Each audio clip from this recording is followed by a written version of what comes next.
Read.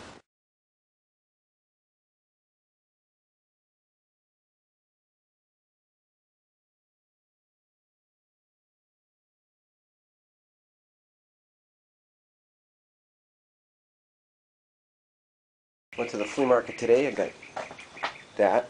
Not that I'm going to use it, but I know everybody wants these things. And I'm thinking of a water tank. And I go a couple tables down, and look at this. That is a 76 millimeter. That's a tank round. I mean, look how big it is in my hand. That's a bullet shell. A big bullet. And I'm thinking, let's jump over the frame. Here's my overflow tank. You know, people use beer bottles and all kinds of crap. Hey, whatever you like, man. I'm using a ammo shell from a tank, a big tank.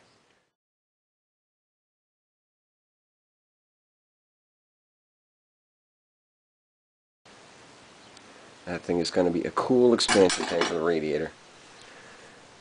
Talk about matching the theme. I went to the flea market and walking around, and I just happened to pick it up. I made about 3 more aisles, and I kept thinking about it. I never asked the guy what he wanted for it. I went back. He's like, I don't know. Give me $5. So, Dad's got a machine of brass piece to go in there, and we'll solder it in, and we'll have the pickup tube and the vent tube, and well, that'll be part of the car. I just got to figure out a way to strap it down without taking away too much of its coolness. Whether it be, I don't want it to bolt down, it'll probably leak, right? You'd never get in there to seal it. It's got the trigger pin that sticks up, so we can't really do it as a bolt straight down. It has to be like 2 bolts off each side. Say one here and one here.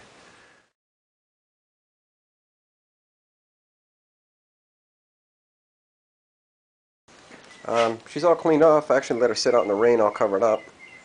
There's no open tubes or holes or nothing, so she's good to go, but it took a lot of the grit off. Did a good job. Mother Nature's your best friend. And she likes my rotors too. She's eating those. Doesn't take long. Anything, you get it wet, little oxygen, you have rust. Rust is good. Rust takes time to perfect. And Mother Nature's got it down pat.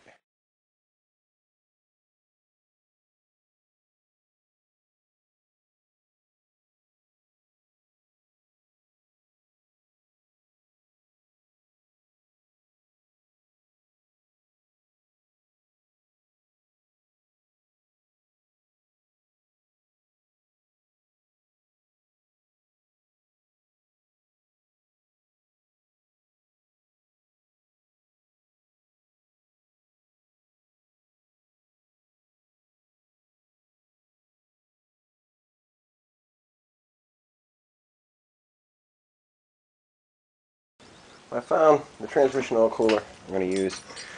Trans fluid cooler, whatever you want to call it. And I always wanted it up front. This is the front of the airbag plate. The airbags stick out a little bit, but I'm gonna space it out. I'm gonna make a nice bracket for that. It doesn't get in the way. I might have to move it over this way so the radiator hose is still clear. So maybe we'll put it all the way over the other side. Then I'll definitely have to space it out because I got about a ½ inch of airbag sticking out there. So this will come over here, and we'll space it out with a bracket. Do it up. The lines are actually on the bottom. There's one there, and there's one there. I'm just going to have them come down and go over and up the side of the airbag, go right into the frame, and come out near the transmission.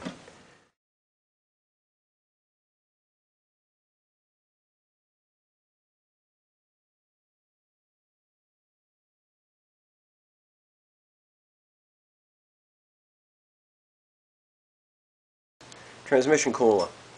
Spaced it out a little bit. These aluminum spacers I have might get longer ones. I don't know. I like to make a longer bracket too because it's kind of flimsy there. When I say a new bracket, this is just thin aluminum, like 1/16. And see how it flexes a little? I want to make something to go down to the bottom brace, across, and then up to this one.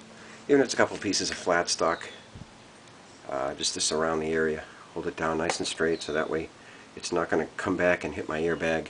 It is about 1/4 inch for the airbag, but I wanted about 1/2 inch for the airbag. When the airbags stand up, they get thinner anyway, so I don't want anything rubbing if I go fore and aft or side to side with the front suspension. That'd suck.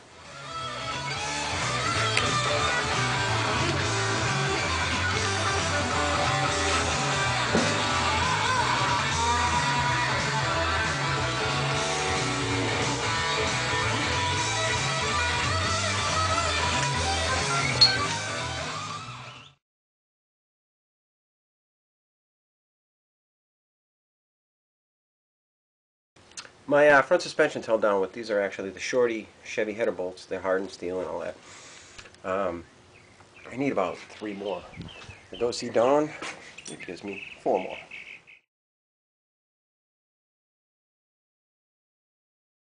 Okay, the cam bumper has been pulled off, flipped over, welded across the bottom. Chevy head bolts from Dawn, and it's in place.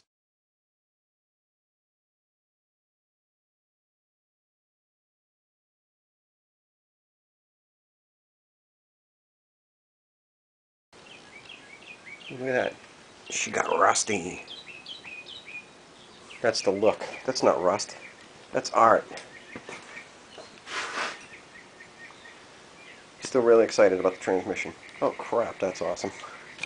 And my cam bumper. That's just sweet.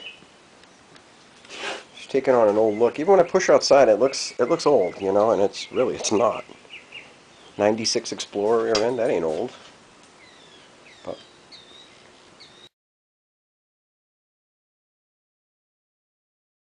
I got the correct battery starter lead cables, the bracket that holds it off the back of the transmission.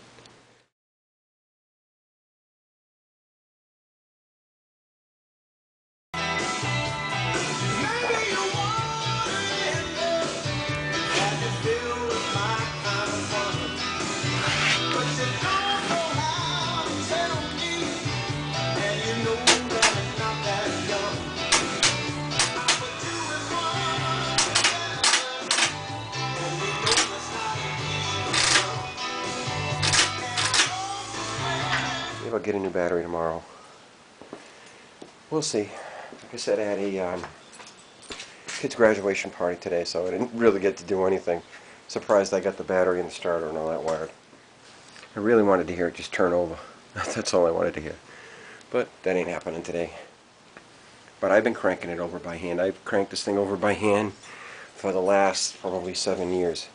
I'd come out, do about 3 turns. And I'll tell you, I took a peek in the holes. The valves are still nice and clean. I'm taking the pistons with B2 because these heads have got new gaskets and torqued, ported. Everything was pretty much ready to go, and I put it away. And that's a shame because now it's together and it's ready to roll. Soon, that is. How strong is a cam? Well, I'm 200 pounds.